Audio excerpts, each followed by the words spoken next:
Leg elevation ये varicose vein या फिर डीवीटी इन बीमारियों में एक बहुत इंपॉर्टेंट ट्रीटमेंट पार्ट है। बहुत सारे पेशेंट्स को ये पता होता है या बहुत सारे डॉक्टर्स एडवाइस करते हैं कि पैर के नीचे आप तकिया रखिए, लेकिन इसका एक सही तरीका है। अगर आप पैर के नीचे कोई तकिया रखते हो तो घुटने में दर्द होने के चांसेस होते हैं और ये एलिवेशन यानी कि इसकी ऊंचाई कितनी होनी चाहिए ये बहुत इंपॉर्टेंट है। अगर आप छोटा सा पिलो या तकिया रखते हो और आपके पैर अपने हार्ट के लेवल के ऊपर नहीं आते हैं तो उस लेग एलिवेशन का कोई फायदा नहीं है। आइडियल हाइट ये है कि आपको इतना ऊंचा तकिया लेना चाहिए जिसकी वजह से आपके पैर हार्ट से ऊपर रहे। इसकी वजह से ग्रेविटी के थ्रू पैरों का खराब खून पैरों से हार्ट तक जाने में मदद होती है। घुटने में दर्द ना हो इसलिए हम कुछ इस तरह से लेग एलिवेशन एडवाइस करते हैं जिसमें इस एंगल की वजह से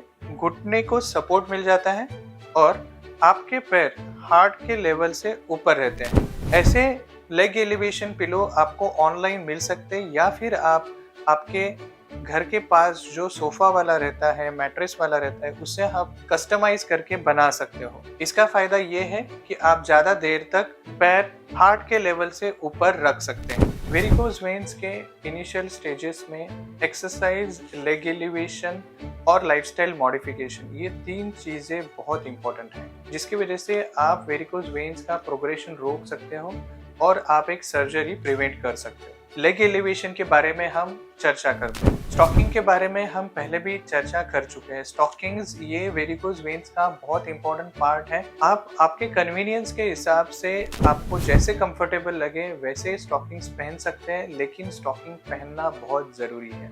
स्टॉकिंग पहनने का ड्यूरेशन मॉर्निंग 3 to 4 आवर्स और इवनिंग 3 to 4 आवर्स हो सकता है, या फिर अगर आपका 9 to 5 ड्यूटी है तो आप पूरे वर्किंग शेड्यूल में स्टॉकिंग्स पहनने चाहिए। अगर फुल लेंथ स्टॉकिंग पहनने में आपको तकलीफ होती है तो आप बिलो नी स्टॉकिंग्स पहनोगे तो भी चलेगा।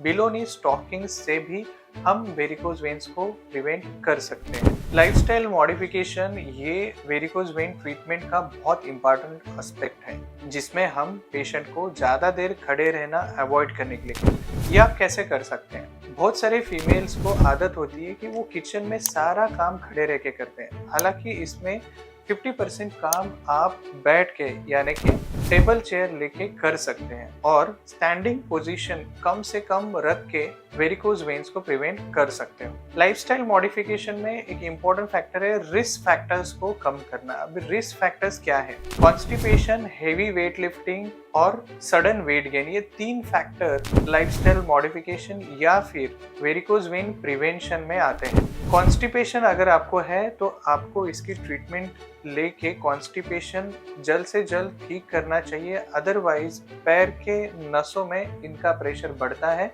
और वेरिकोज वेन बहुत जल्दी प्रोग्रेस कर जाते हैं। आपको हेवी वेट लिफ्टिंग अवॉइड करना पड़ेगा। हेवी वेट लिफ्टिंग की वजह से पेट का प्रेशर, इंटरनल प्रेशर बढ़ता है और रिवर्स प्रेशर की वजह से नसें, पैर की नसें जिसे हम वेरिकोज वेन्स कहते हैं, वो बहुत जल्दी फूलना चालू हो जाता है। वेट गेन, ओबेसिटी या फिर सडन वेट गेन, ये दो फैक्टर्स बहुत सारे डिसीजेस को बढ़ावा देते हैं जैसे कि स्पॉन्डिलोसिस, नी पेन और वेरिकोज वेन्स।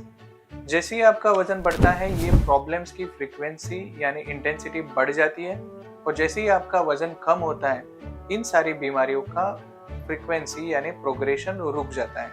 तो वेट लॉस ये भी वेरिकोज वेन्स, डीवीटी या फिर वीनस अल्सर्स का बहुत इंपॉर्टेंट पॉइंट है। आपको ग्रेजुअली वेट लॉस करना चाहिए। हम एडवाइस करते हैं कि आप वेट लॉस का टारगेट पूरा 1 साल का रखें, ना कि 1 महीना या 3 महीने का रखें, जिससे आपको ग्रेजुअल वेट लॉस करने के लिए फायदा होगा, साइकोलॉजिकल बर्डन कम होगा और इस पैटर्न को बहुत ज्यादा टाइम तक मेंटेन कर सकते हैं। तो फ्रेंड्स, वेरिकोज वेन्स के प्रिवेंशन में हमने कुछ फैक्टर्स देखे जिसमें लेग एलिवेशन बहुत इंपॉर्टेंट रोल है, स्टॉकिंग्स और lifestyle modification including weight loss, avoiding weight lifting and avoiding constipation, ये इंपॉर्टेंट फैक्टर्स हैं।